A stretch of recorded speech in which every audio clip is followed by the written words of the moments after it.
असद अली तूर पर नामालूम अफराद अटैक करते हैं, उसको बांधते हैं, उसके पिस्टल के बैक साइड से बट से उसका खून बहाया जाता है और उसको बांध दिया जाता है और उसे कहा जाता है कि बोलो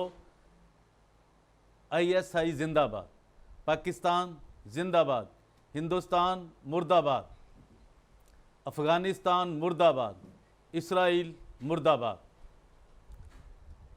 लेकिन उसकी आवाज़ नहीं निकलती ना, उसके मुंह में उन्होंने कोई ऐसी चीज़ ठौंसी हुई है कि उसकी आवाज़, वो कहता है जी मुझे, मैं हूँ करता रहा। लेकिन उसके इवज़ जो जब वो बच जाता है, जब वो चीज़ें सारी सामने आती हैं, तो एक सुप्रीम कोर्ट के जस्टिस साहब जनाब जस्टिस फ़ायज़ ईसा साहब उसके घर तक पहुंचते हैं। पूरा मीडिया इस्लामाबाद का जो है वो एक साइड पे हो जाता है और वो लोग उसकी जाके उसके लिए एहतजाज करते हैं। और अभी गुज़श्ता रात को, आज है 30 मई 2021, यानी सैटरडे की नाइट को वहाँ पे पाकिस्तान की तारीख़ का एक अजब वाक़या होता है कि मौलाना फजलुर रहमान साहब, जनाब शहबाज शरीफ साहब, मोहतरमा मरीम नवाज साहब और वो दीगर तमाम हाई कमान जो अपोजिशन की है वहाँ पर पहुँच जाती है। तो इससे पहले कि मैं आपको बताऊं कि हमारे लोग जो हैं, हमारे लोगों का क्या हशर होता है, जो हमारे ब्लास्फेमी लॉ के ऊपर आज तक जेलों में उनकी हड्डियाँ सुकड़ रही हैं, उनका जिस्म, उनकी स्किन सुकड़ रही है, उनका क्या हशर होता है। क्या कभी इन लोगों ने उनके लिए कोई आवाज़ उठाई? नहीं। तो इससे पहले कि हम आगे बढ़ें और मैं आप बताऊं कि कितने हमारे लोग ब्लास्फेमी लॉ के अंदर पाकिस्तान, जिनके ऊपर 295A, 295B, 295C के मुकदमा दर्ज किए गए और वो किस तरह ज़िंदगी गुजार रहे हैं। तो इससे पहले लिबर्टी कॉर्नर में परवेज़ रोशन आपको सलाम पेश करता है। और अभी तक मेरे अजीज़ों ने, दोस्तों ने, चाहने वालों ने, प्यार करने वालों ने पाकिस्तान में, हिंदुस्तान में, बांग्लादेश में, अमेरिका में, ऑस्ट्रेलिया में, इंग्लैंड में, इटली में, एम्स्टर्डम में, हॉलैंड, यानी कि उस शहर, उनका एम्स्टर्डम शहर है, हॉलैंड मुल्क है, स्पेन में, हंगेरी में, जिन लोगों ने भी, जिन दोस्तों ने मेरे चैनल को अभी तक सब्सक्राइब नहीं किया, लाइक नहीं किया, शेयर नहीं किया और अपने कमेंट्स नहीं लिखे, वो ज़रूर लिखें, क्योंकि आज मैं आपसे बहुत अहम चीज़ें शेयर करने जा रहा हूँ कि हमारे लोगों के ऊपर किस तरह जुल्म और सितम की एक मुसलसल जो लड़ी है, एक कड़ी है, वो किस तरह उसका पीछा नहीं छोड़ रही, मुसलसल उसका पीछा कर रही है हमारे लोगों का, जो हम मिनॉरिटी के लोग हैं, क्रिश्चियन, अहमदी और जो भी मिनॉरिटीज़ हैं पाकिस्तान के अंदर, उनका क्या हशर हो रहा है। तो आप ये देखें कि हामिद मीर ने जब ये कहा कि ये जो असद तूर पर हमला हुआ है, ये जनरल रानी की औलाद ने किया है। अब ये देखिए कि इशू था असद तूर, हामिद मीर और दीगर जितने लोग थे, क्या कुछ टाइम निकालना मकसूद था? जैसे रूटीन के इशू होते हैं, क्या वो इशू था? लेकिन ऐसा क्यों नहीं हुआ कि कभी किसी मसीही के घर, जिसके ऊपर झूठी ये जो ब्लैक लॉ है, ब्लास्फेमी लॉ है, जब इसके ऊपर लगती है, इस पर दर्ज की जाती है, इसकी FIR दर्ज होती है, तो कभी किसी लीडर ने, कभी किसी सहाफ़ी ने इनकी क्यों हालत नहीं जाकर पूछी? हमें एतराज़ नहीं है कि असद तूर के ऊपर जो कुछ हुआ वो बहुत बुरा हुआ, हम उसके को कंडेम्ड करते हैं, उसकी मजम्मत करते हैं। ऐसा नहीं होना चाहिए। जिसने भी किया, गलत किया, कि आवाज़ को दबाने के लिए आप जो कुछ करते हैं वो बिल्कुल गैर आईनी होता है। जब एक्सप्रेशन ऑफ स्पीच है, जो बोलने की आज़ादी है, एक UNO ने, आपके मुल्क ने किसी को दी है, तो उसे आप नहीं रोक सकते। लेकिन सद अफसोस कि जब भी, अभी देखिए 2 दिन पहले की बात है कि एक MPA नज़ीर चौहान, जो कि PTI का है, वो शहजाद अकबर जो है, जो नैब के हेड हैं, वो जो करता धरते हैं, उनके वो मिनिस्टर भी हैं, उनके स्पेशल असिस्टेंट भी हैं प्राइम मिनिस्टर के, उनके ऊपर कह रहे हैं कि जी वो अहमदी है। तो उन्होंने खुद भी ये कहा कि जी जब ट्रंप साहब के सामने जी बात हुई थी, वो किताबों वाले ने, अहमदी ने, गुलाम अली ने ये कहा था कि जी पाकिस्तान में मुझे वो मुसलमान नहीं समझते। तब ट्रंप साहब क्या करते फिर आप, वो किसको मुसलमान समझते हैं? कि मुसलमान तो छोड़ें, वो तो उनका एक कोई फ़िरका है, कोई उनका दीन ईमान है, जो भी है, लेकिन वो तो किसी को इंसान ही नहीं समझते। अब एक पढ़ा लिखा बंदा, एक एमपी है जो लोगों की नुमाइंदगी कर रहा है, और ये भी अछूती बात है कि वहाँ पे उसके खिलाफ FIR दर्ज हो गई है थाना रेस कोर्स में। ये बहुत मशहूर थाना है लाहौर का, जिसमें बड़े बड़े अहम केस ये दर्ज हुए, और बड़े मीडिया, इलेक्ट्रॉनिक, प्रिंट और डिजिटल मीडिया, बहुत कुछ हुआ इस थाने में। उसी जगह पे, उसी थाने में दर्ज हो जाती है एक FIR जनाब नज़ीर चौहान साहब, जो कि MP हैं पंजाब असम्बली के। वो गिरफ्तारी देने जाते हैं, लेकिन उन्हें कोई गिरफ्तार नहीं करता। यहाँ ये होता है कि FIR दर्ज हुई 295 A की, B की, C की, और जनाब उसके ख़ानदानों के ख़ानदान वो भाग रहे हैं जनाब, उन बेचारों को कोई छिपने की जगह नहीं मिल रही। तो आज मैं आपको ये बताने जा रहा हूँ कि जो हमारे लोग हैं, जो क्रिश्चियन वर्ल्ड है, जो क्रिश्चियन दुनिया है, जिसमें अमेरिका का स्टेट डिपार्टमेंट है, तो पहले मैं ये आपको बता दूं कि अभी तक पाकिस्तान की जेलों के अंदर जो लोग ज़िंदगी और मौत की जंग लड़ रहे हैं, जिनका कोई पुरसाने हाल नहीं है, और उनके ख़ानदान किन किन मुश्किलात का शिकार है, उनके बच्चे तालीम हासिल नहीं कर रहे, वो उनको अच्छी सेहत की सहूलत नहीं है, वो मुआशरे के अंदर, पाकिस्तान के अंदर, सोसाइटी में उनको कोई अच्छी नज़र से नहीं देख रहा, और जो जेलों में हैं उन पे क्या गुजरती है, उनको कैसे लोग देखते हैं, ये एक अलग, इस पे एक बहुत कोई घंटों के इस पे बात की जा सकती है कि वहाँ जेलों के अंदर क्या होता है, क्या करते हैं वो लोग जिनके ऊपर ये दर्ज होता है ब्लास्फेमी लॉ का केस, ये ब्लैक लॉ जिनके ऊपर दर्ज होता है। तो अभी मैं आपको बताऊंगा कि कौन से लोग हैं। अभी यूरोपियन यूनियन ने एक बहुत बड़ा कदम उठाया, उन्होंने कहा जी कि हम इस करारदाद को पास करते हैं कि पाकिस्तान जो है उसमें ये ब्लास्फेमी लॉ मौजूद है, लोगों को रहा किया जाए, और वरना ये पाबंदियों के लिए तैयार हो जाए। तो मैं ये अर्ज़ करता चलूँ कि उसको तो फौरी तौर पर इसको अमल करना चाहिए थी कि जो लोग जेलों के अंदर हैं, जो लोग सड़ रहे हैं, जिनकी ज़िंदगियां तबाह हो गई हैं और जिनका कोई ट्रायल नहीं हो रहा, और ये भी बात याद रखें, जितने लोगों के ऊपर भी ये केस दर्ज हुए, जिनके फैसलों के करीब पहुंचे, आसिया बीबी कोई साबित नहीं कर सका, और सामन मसीह कोई साबित नहीं कर सका, नबील मसीह कसूर से, जो कि बच्चा था बेचारा, उसको कोई साबित नहीं कर सकता, और ना हुआ साबित। तो यार ये अंदाज़ा करें, जब इस पे है ही नहीं है तो आप क्यों इतने लोगों को, इतने ख़ानदानों को क्यों मुश्किलात का आप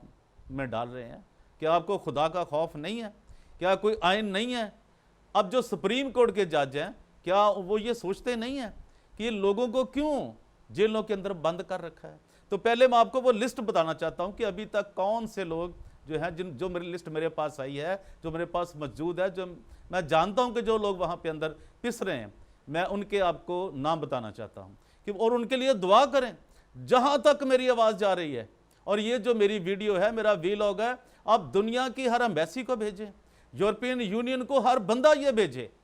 ताकि उन तक हमारी आवाज़ जाए, इन लोगों की आवाज़ जाए कि यार ये कितनी देर से, किन हालात में ये अपनी ज़िंदगियां वहाँ पर गुजार रहे हैं। तो मैं आपको बताना चाहता हूँ, सबसे पहले एक यार नौजवान आदमी, एक यंग, और जिनका झगड़ा था घर का, ज़मीन का,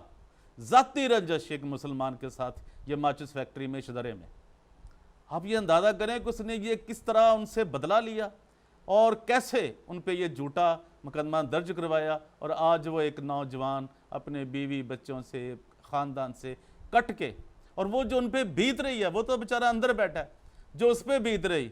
वो तो अलग है, लेकिन जो उसके ख़ानदान है, ये नदीम सैमसन का, वो किस तरह ज़िंदगी गुजार रहा है।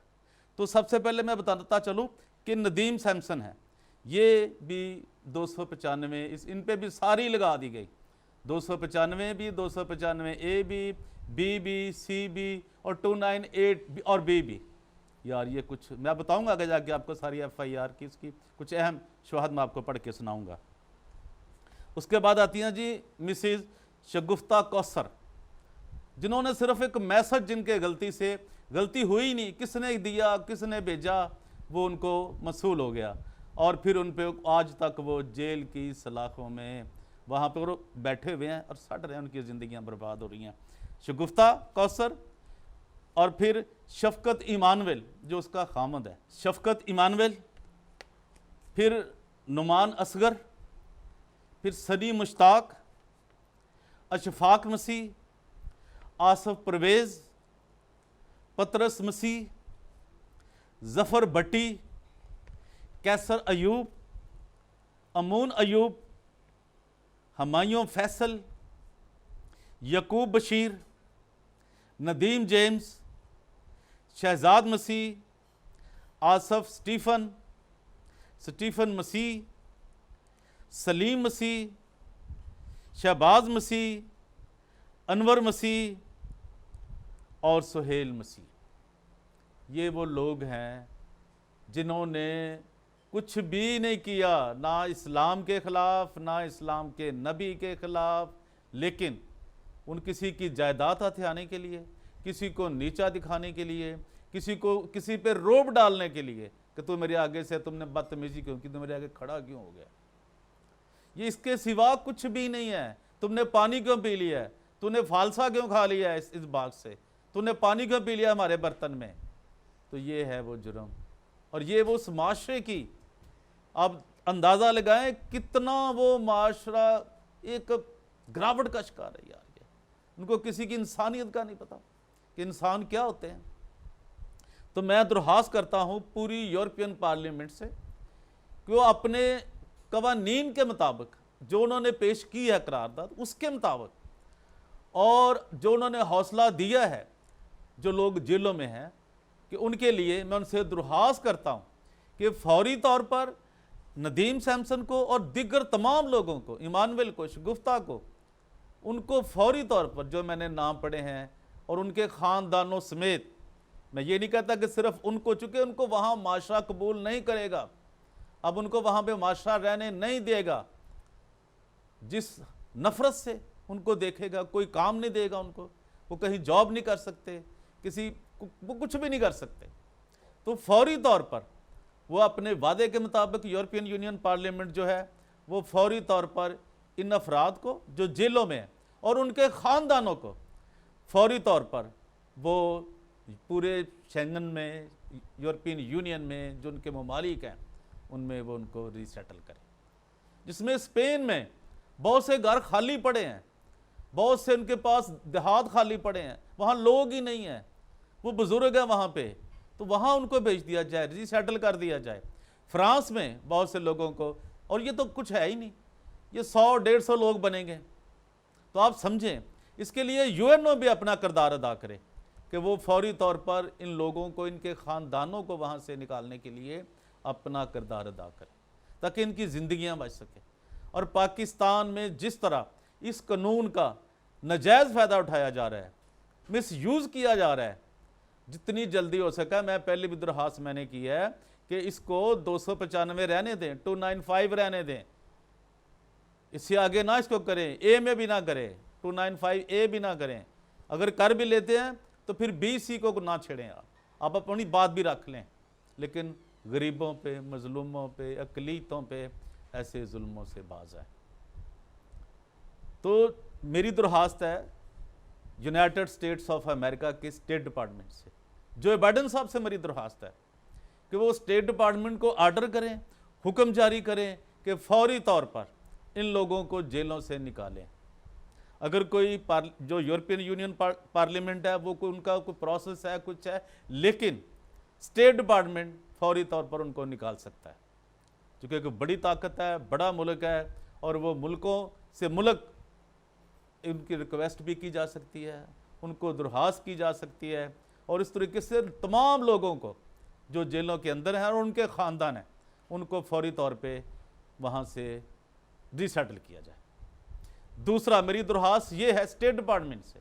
कि जब तक ये नहीं निकलते, वहाँ से जेलों से फारग नहीं किए जाते, ये किसी भी सेकंड कंट्री में, थर्ड कंट्री में इनको रीसेटल नहीं किया जाता, इनके जो अखराजात हैं इनकी फैमिलियों के, वो स्टेट डिपार्टमेंट उनको दे, उनकी मदद करे, जो कि वो करता है। मैं हुसैन हक्कानी साहब से भी दरख्वास्त करूंगा जो कि अमेरिका में बैठे हैं, मैं शहीन इस्फहानी साहबा से भी दरख्वास्त करूंगा वो मेरी इस बात पे गौर करें। अब लोगों को मजीद मरने से बचाएं। आप बचा सकते हैं, आप लोगों की मदद कर सकते हैं। शहीन साहबा आप एक बड़ी इंटेलेक्चुअल हैं, आप एक बहुत बड़े अमेरिका के अंदर एक बहुत बड़ी अपोजिशन पे हैं। आप इनके केस को पूरे अमेरिका के लिए आप एक आपके लिए चैलेंज होना चाहिए, और स्टेट डिपार्टमेंट के लिए कोई मुश्किल नहीं है। और 100-150 लोगों के लिए पूरे शेंजन में, जर्मन है, उसमें फ्रांस है, इटली है, हॉलैंड है, हंगेरी है, यार कितने जर्मन है, कितने मुल्क हैं, इनको तो 10-10 लोग भी नहीं आएंगे। तो फौरी तौर पे खुदारा इनकी जिंदगियों को बचाएं। और जो नदीम सैमसन है उसका केस देखें क्या है, किस तरह उन्होंने कोई शिक भी, कोई उन्होंने ऐसा कानून नहीं छोड़ा जो उन्होंने उसके ऊपर नहीं लगाया। और ये ये फेडरल इन्वेस्टिगेशन एजेंसी ने ये उनके ऊपर नदीम सैमसन के लिए ये उन्होंने FIR जो है वो दर्ज की है। तो मैं आपको बताना चाहता हूँ उसका नंबर, और जहाँ जहाँ भी आप ये बात मेरी पहुँचा सकते हैं, मेरे इस दर्द को, मेरे दुख को आप समझ सकते हैं, जो मुझे प्यार करते हैं, जिनके पास इख्तियार है, जिनको खुदा ने बरकत दी हुई है, जो अपना टाइम दे सकते हैं, वो ज़रूर इसके लिए कोशिश करें। सब के लिए जितने मैंने नाम लिए हैं, ये फेडरल इन्वेस्टिगेशन एजेंसी, ये जी इन्होंने फेडरल गवर्नमेंट ऑफ पाकिस्तान, ये फर्स्ट इंफॉर्मेशन एक रिपोर्ट उन्होंने जो होती है FIR जिसे कहते हैं, reporting under section 154 code of criminal,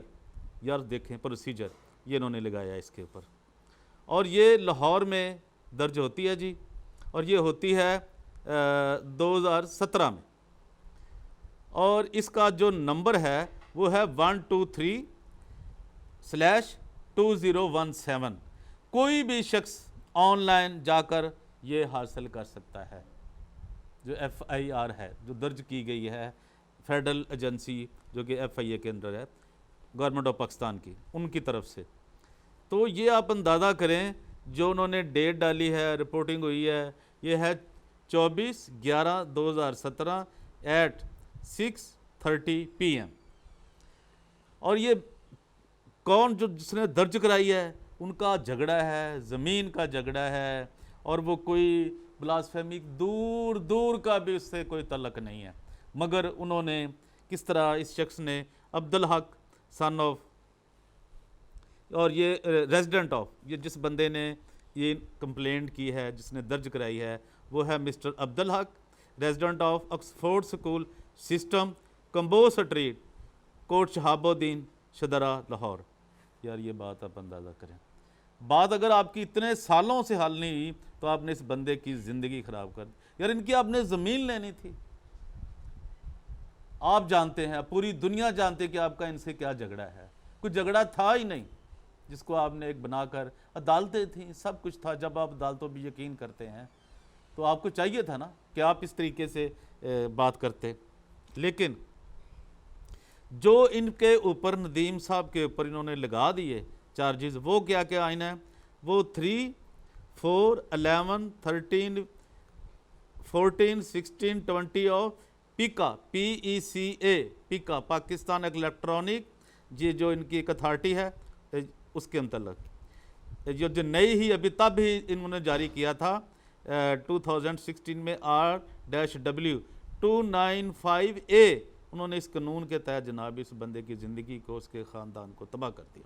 295A, 295A भी लगा दी, 295 भी लगा दी, और 295C, और फिर 298, और फिर उन्होंने लगा दी 298, 419, ये भी नहीं छोड़ा, अभी सब ख़ानदान ले हैं। 420 भी लगा दी, 420, 468 भी लगा दी, 471 भी लगा दी, 109 PPC भी लगा दी, पाकिस्तान पिनल कोड। यार ये आप अंदाज़ा करें, ये शख्स जो है नदीम सैमसन, इतनी दफात के ऊपर अपनी ज़िंदगी ख़त्म कर लेगा ना, ये है इंसानी हकूक़ की वायलेशन हुई, ये है हरासा करना। ये हरासा नहीं है कि जी अब ये बंदा देखे कैसे बच सकता है, एक से बचेगा दूसरी से बचेगा, कितने को उन्होंने छोड़ी ही नहीं, न जाने उन्होंने क्या कुछ उससे फ़ायदा लिया होगा, ये तो अभी मुझे नहीं मालूम, लेकिन ये आप अंदाज़ा करें। और ये शदरा लाहौर लिखा है जी कि जहाँ पे इसको किया गया है। और फिर फ़खर अब्बास इंस्पेक्टर साहब हैं जिन्होंने जनाब ये दर्ज की है, और कोई भी उन्होंने ऐसी चीज़ नहीं उन्होंने छोड़ी जो इनके ऊपर, वो आप अगर आप देखें, और जो लोग ले सकते हैं ये FIR, मेरी उनसे दरख्वास्त है कि वो ज़रूर हासिल करें। और ये 2 पेज पे इतना लंबे उन पे चार्जेस लगा दिए गए यार, ये आप देखें, मेरा कैमरा दिखाएगा आपको कि कितना कुछ और क्या क्या जुल्म की अखीर कर दी गई। तो मेरी दरख्वास्त है। और ये जनाब अहमद नसीम संधू साहब थे, इंस्पेक्टर थे FIA के CCC लाहौर, डेटेड 24 नवंबर 2027। और इन्होंने जनाब ये भेज भी दी, फिर किन किन को भेजी जी, ये सारी लिखी है उसके ऊपर ना। इन्होंने भेजी जी, एडिशनल डिस्ट्रिक्ट एंड सेशन जज लाहौर,